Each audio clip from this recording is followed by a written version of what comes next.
Et c'est encore moi, un autre lundi, capsule Crump, 7 star avec signé Laval. On est rendu à la semaine numéro 3. Troisième semaine, on a 7 semaines ensemble où est-ce qu'on parle de Crump. Encore là, c'est un cours qui est pour les débutants, okay? Pour ceux qui n'ont jamais fait de Crump de leur vie, qui ne savent pas du tout c'est quoi et qui ont juste envie d'en apprendre sur une nouvelle culture. Ou tout simplement qui ont envie de bouger différemment, faire que quelques exercices ou quoi que ce soit. Quelle que soit votre raison, ok, c'est un cours pour vous. Donc félicitations si vous avez survécu les 2 premières semaines. J'utilise le terme survécu comme si c'était une torture, comme si c'était l'enfer, la manière que je vous enseignais. Mais non! Vous n'avez pas besoin de vous inquiéter, c'était vraiment relax. Ça a vraiment été relax pour les 2 dernières semaines. Par contre, je dois être honnête avec vous, cette semaine, on va commencer à augmenter l'intensité un peu, là, ok? On va augmenter l'intensité. On va parler de 2 sujets qui sont hyper importants, 2 mouvements qu'on retrouve souvent dans le Crump. Le premier, c'est le jab. Et le deuxième, c'est le chest work. En fait, le chest work, quand j'utilise le terme chest work, ce n'est pas un mouvement en soi, mais c'est ça englobe une série de mouvements. Donc, c'est ce que je veux dire lorsque j'utilise le terme chest work. Chest work n'est pas un mouvement précis, mais bien un ensemble de mouvements. Et évidemment, le jab. Donc, j'ai parlé du terme intensité. C'est important pour moi de clarifier ce que je veux dire par intensité. Je ne veux pas que vous associez l'intensité du Crump à quelque chose de négatif, quelque chose de violent, quelque chose qui a rapport avec la colère. Beaucoup de personnes pensent que pour faire du Crump, il faut absolument qu'on soit des frustrés de la vie, qu'on soit fâché ou quoi que ce soit. Non. Ça peut être une manière pour vous d'exprimer.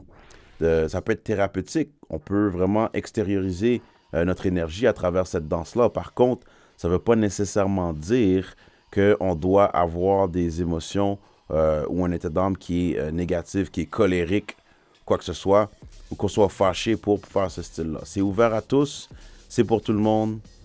Vous pouvez le faire avec un gros sourire dans le visage si vous avez envie, c'est pas grave. Donc, aujourd'hui, vous allez voir une autre facette de 7 Star. Les choses vont commencer à être sérieuses. Maintenant, je vais enclencher le mode psycho.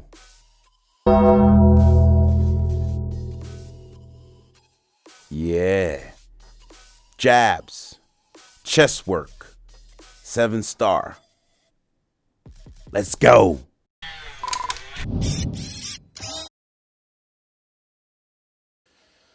Semaine numéro 3. On va commencer avec les jabs. Pour ceux qui ne savent pas c'est quoi un jab, c'est super simple. Je ne sais pas si vous avez déjà vu des sports de combat comme la boxe, quoi que ce soit. Pour ceux qui ont déjà fait de la boxe, vous savez exactement de quoi que je parle lorsque je parle du jab. Dans le fond, le jab, c'est quoi? C'est l'extension du coude. Okay? Donc, je dois commencer par vous expliquer la technique. 1, pour qu'on soit plus efficace. Et 2, pour qu'on soit aussi plus sécuritaire. Pourquoi je parle de sécurité? C'est qu'il y en a qui ont tendance à faire l'hyperextension au niveau de leur coude lorsqu'ils font le jab. Et ça, c'est dangereux parce qu'à force de toujours faire l'hyperextension, vous pouvez vous blesser, vous pouvez avoir des douleurs au niveau de votre coude. Okay? Donc, c'est super important de comprendre la technique du jab. Okay? Ce qui est important de comprendre, c'est la relation qu'on a avec les mains, okay? Entre les mains et le reste de notre bras. La semaine dernière, on a parlé des hand gestures. Okay? Donc, je vous ai parlé des noms, je vous ai parlé du talk, open hand, liveness, power. Donc, tous ces hand gestures-là qu'on utilise sont pas seulement, on les utilise pas pour rien. Il y a une utilité à chaque mouvement. Donc, ce que je vous suggère de faire pour le jab, pour que vous puissiez comprendre comment contracter, c'est de simplement vous imaginer que vous allez donner un coup de poing à quelqu'un qu'à la dernière minute, vous allez fermer ici. Okay? Donc, je vais partir mon mouvement carrément d'ici, okay? En arrière, mon coude. Et lorsque je vais faire l'extension de mon coude, je vais m'imaginer que je veux grab quelque chose. Donc, Du moment où je vais fermer mon poing, qu'est-ce que ça va faire? C'est que ça va créer de la tension dans mon avant-bras et je vais arrêter mon mouvement avant l'hyperextension. Okay? C'est mon triceps qui va arrêter le mouvement. Donc, je veux vraiment penser à, bon, donner un coup de poing. C'est la même chose que donner un coup de poing, sauf que l'énergie est seulement contractée à la fin. Okay? Je ne veux pas que vous soyez tendu dès le début puis que vous contractiez à partir d'ici et que vous fassiez votre jab.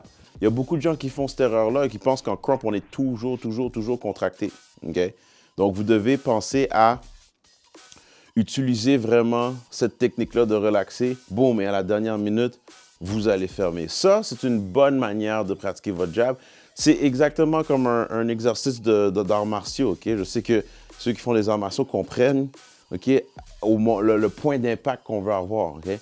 Et ça, plus vous allez le faire, plus vous allez sentir une vibration dans votre corps. Vous allez tellement avoir justement une puissance qui va se développer que vous allez sentir ça résonner dans le reste de votre corps. Okay?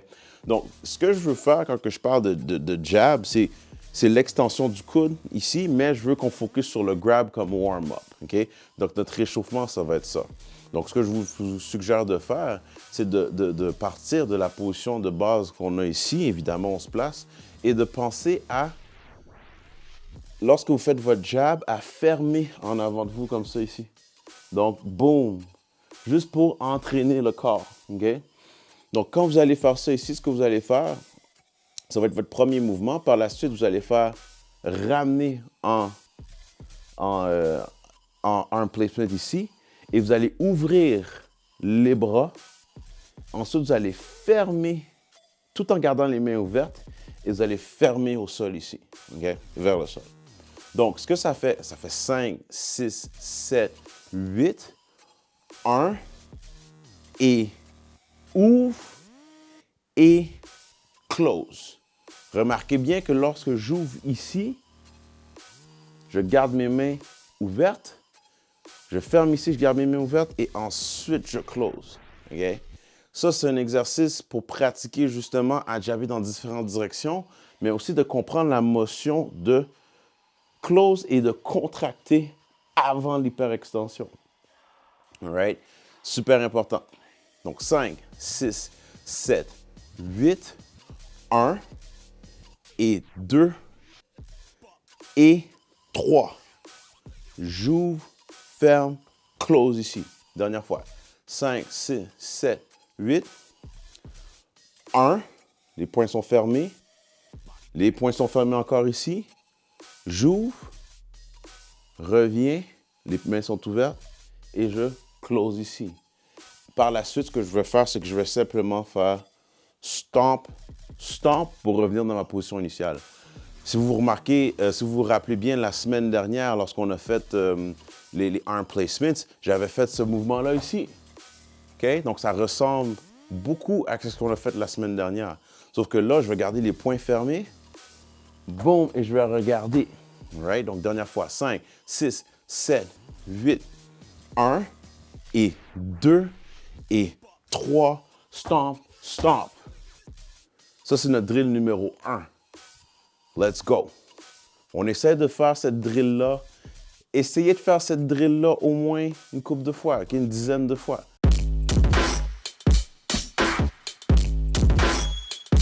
Big rules.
Ça, c'était notre drill numéro 1 pour comprendre comment utiliser notre jab. C'est une ligne droite.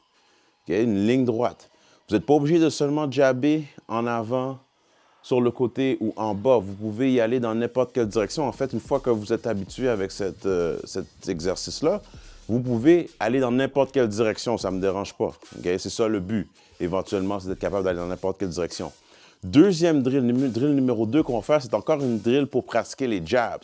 Cette fois-ci, on va changer le hand gesture.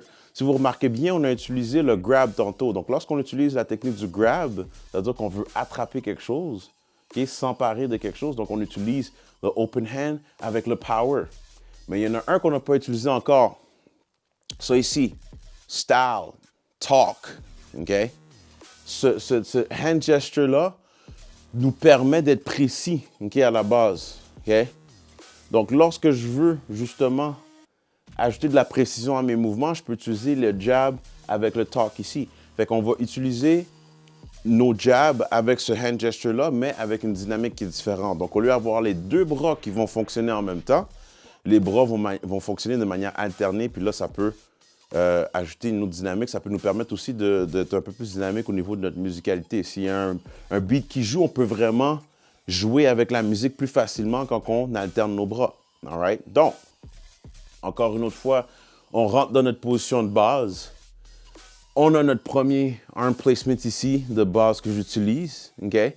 Et ce que je veux faire, c'est faire un premier jab, un autre jab ici, ramener, ramener. Et là, ce que je vais faire ici, ça s'appelle un crossing jab. Okay? Donc, pourquoi crossing jab? C'est qu'au lieu de rester avec ma droite puis de rester dans l'axe droite de mon jab ou tout simplement de mon axe gauche, ben, là, je vais traverser, okay, l'axe ici. Okay? Donc, ça, c'est un crossing jab. Donc, I'm crossing over.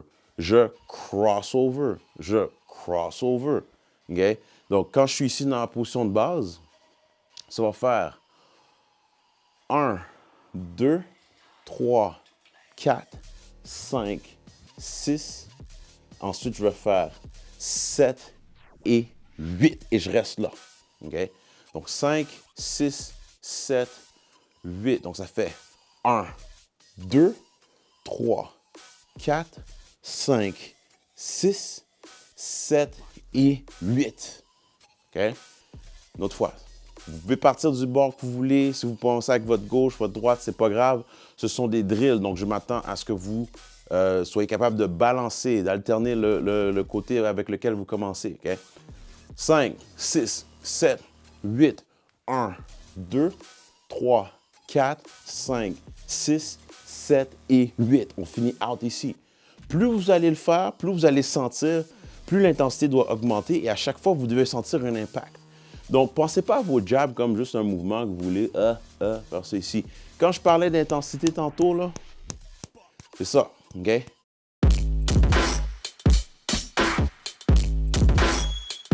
Beat rules.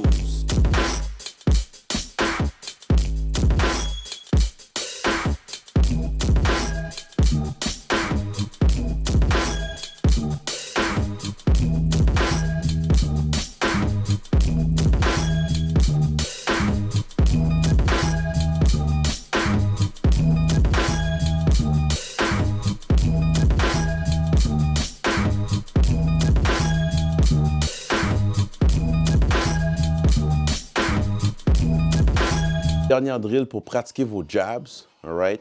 Donc, c'est super simple. Ce qu'on va faire, c'est qu'on va explorer en haut.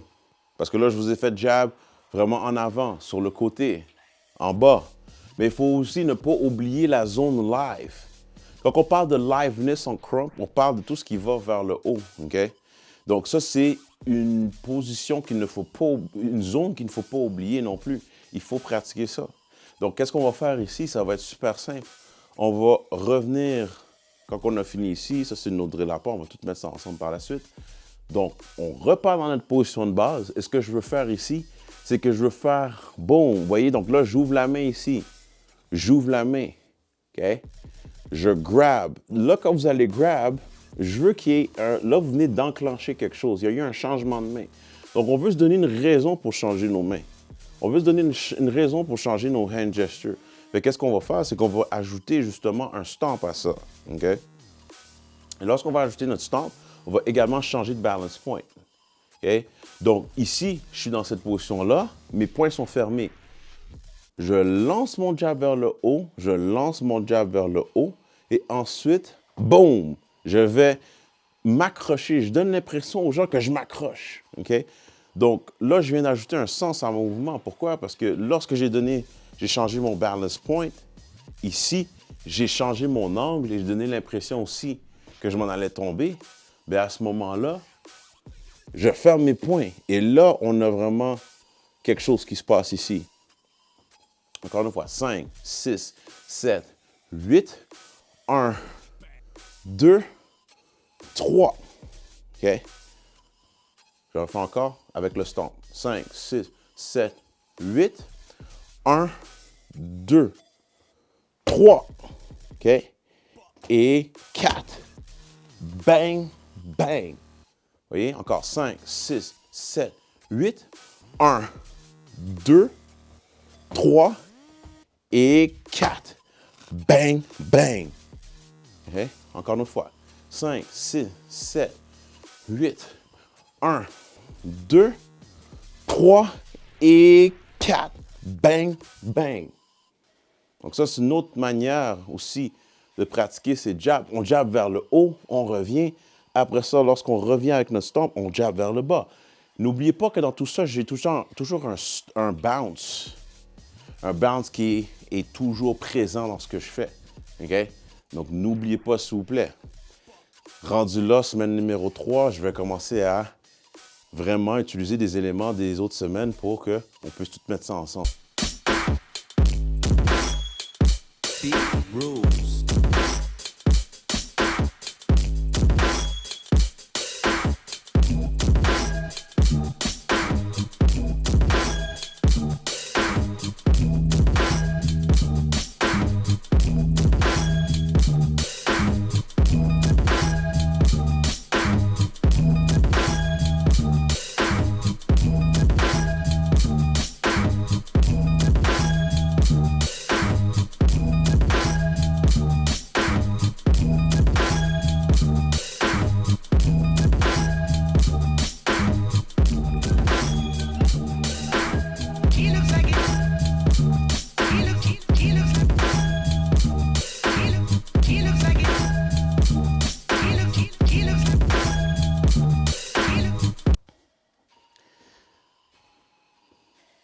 Donc, notre drill aujourd'hui par rapport au chest work, OK? Chest work. Quand je parle de chest work, j'ai expliqué dans l'introduction que le chest work n'est pas un mouvement, mais ça englobe plusieurs moves, OK? Plusieurs techniques qu'on peut utiliser avec notre chest. Lorsque je parle de chest work, les 3 techniques qui sont les plus importantes, vraiment, là, c'est le chest pop qui va vers l'extérieur, le chest hit qui va vers l'intérieur et le chest bang qui est la combinaison des deux de manière répétitive. Okay? C'est super important de comprendre comment utiliser notre chest pop. Moi, je suis hyper sévère lorsqu'il s'agit de chest pop. Pourquoi? Parce que la plupart du temps, quand les gens me disent qu'ils sont capables de faire des chest pops, ce n'est pas vrai, c'est un mensonge. Ils ne font pas des chest pops. Il y en a qui sont en train de faire ça.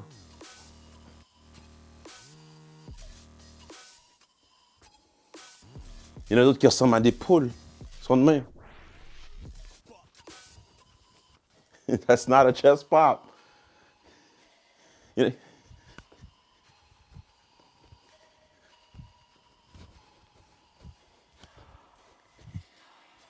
That's not a chest pop. Arrêtez-moi ça, OK? Le chest pop est un mouvement qui consiste à avoir une rotation au niveau de votre cage thoracique. Le mouvement s'en va vers votre menton et non vers la... Pensez pas à l'amener vers l'avant. Parce que si vous pensez à l'amener vers l'avant, vous allez avoir tendance à vouloir reculer les épaules. C'est pas ça qu'on veut. On veut que la cage thoracique travaille. Donc, il y a plusieurs techniques et drills pour pouvoir améliorer notre chest pop ou notre chest work. Vraiment développer une espèce de fluidité ou d'isolation, je devrais dire, au niveau de la cage thoracique. Un des exercices qui est vraiment important, que je trouve qui aide beaucoup, c'est lorsqu'on met nos poings contre un mur, comme ça ici. Donc, j'ai le poing contre le mur comme ça, et je m'assure que mes avant-bras soient isolés, qu'ils ne bougent pas. Je ne bouge pas mes avant-bras. Donc là, j'ai de la pression, je mets de la pression contre mes poings ici, et ce que je fais, c'est que je vais simplement aller porter le chest vers le menton. Je pense à engager mes hanches ici. Donc, je ne veux pas avoir les hanches sorties. J'ai mes hanches engagées, je suis dans mon crump stance. J'ai de la pression contre le mur, OK? Et je pense à prendre une grande respiration, rentrer mon ventre et utiliser les muscles de mon dos pour pouvoir amener le chest à mon menton, OK? Donc, une chose à la fois. Pression contre le mur, ou vous pouvez avoir un partenaire qui met de la pression dans vos mains. Vous isolez ici les avant-bras, OK?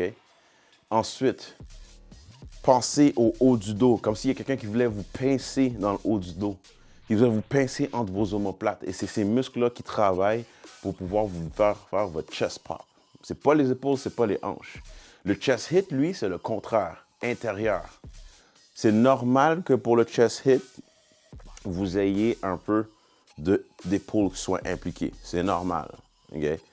Donc, vous pouvez impliquer les épaules un peu. Boom, boom. Donc, le chest pop. Vers l'extérieur, on va vers le menton, vers le haut. Et le chest hit vers l'intérieur. Boom, boom, boom. OK? Donc, ça, c'est vraiment un mouvement que je veux qu'on fasse. OK? De manière répétitive. Parce que lorsqu'on répète les deux ensemble, ça fait ce qu'on appelle un chest bang. Fait qu'est-ce que je veux faire ici? Et 1, et 2, et 3, et 4, et 5, et 6, et 7, et 8, et 1, et 2. Si vous remarquez bien, OK, je ne veux pas aller trop fort parce que là, j'ai un micro ici, mais mon chest est constant, right? Le mouvement de chest est constant. Et c'est là qu'on voit justement ce moteur. Pour ceux, comme j'avais dit, le film Rise, film documentaire Rise. Vous allez voir comment les gens dansaient. Au début des années 2000, on avait un mouvement de chest, le chest bang, le bounce qui était tout le temps constant. C'est de là que ça vient. Okay? Donc, non seulement tu dois être capable de faire le chest pop et le chest hit, mais également le faire de manière rythmée. Et c'est là que c'est un peu plus difficile. Okay? Donc, on va faire une drill qui va être quand même assez tough. Okay? Donc, ça va faire pop, pop, hit, hit. Et 1, 2, 3, 4, 5, 6, 7, 8. Pop, pop, hit, hit. 1, 2, 3, 4, 5, 6, 7, 8. Pop, pop, hit, hit. 1, 2, 3, 4, 5, 6, 7, 8. Donc, vous voyez, je pop 2 fois, je hit 2 fois et ensuite je chest bang. Okay? Donc, ça, c'est 3 mouvements de chest. C'est du chest work de base pour comprendre justement comment utiliser notre torse. Right?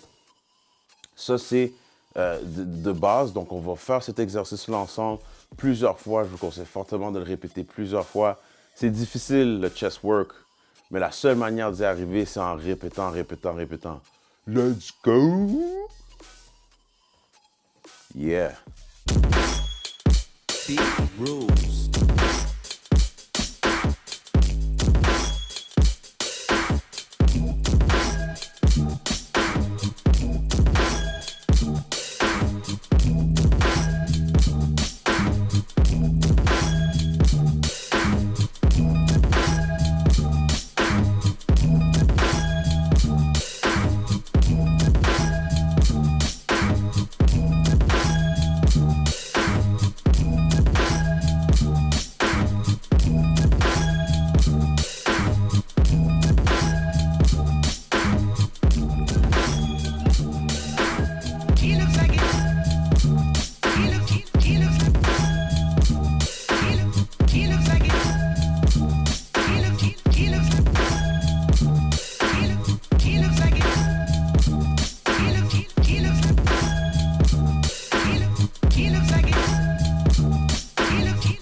C'est déjà tout pour notre capsule.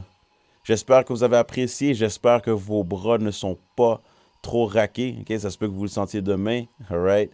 Donc, on a vraiment travaillé, on a poussé, on a vraiment lancé beaucoup d'énergie avec nos jabs. Même au niveau de votre torse, au niveau du chest work, ça se peut que vous le sentez. Ça se peut que vous allez le sentir demain dans votre dos, dans vos abdos, peu importe, OK? Le crump, c'est un style qui demande à ce qu'on utilise toutes les parties de notre corps. Prenez un bain chaud, là, OK? Demandez à votre partner de vous faire un bon massage. Puis je crois que vous allez bien dormir ce soir. Mangez bien, dormez bien. Étirez-vous. La musique que vous avez entendue est dans la description de la vidéo. Gênez-vous pas pour aller la downloader, stream. S'il vous plaît, partagez cette vidéo. Un gros merci à Signé Laval. Et on se revoit lundi prochain, même heure, 4 heures de l'après-midi, pour parler. Je ne vais pas vous dire le sujet, vous allez devoir tune in pour savoir ça va être quoi le prochain sujet qu'on va attaquer dans notre prochaine capsule. All right? Merci beaucoup à tous. Peace.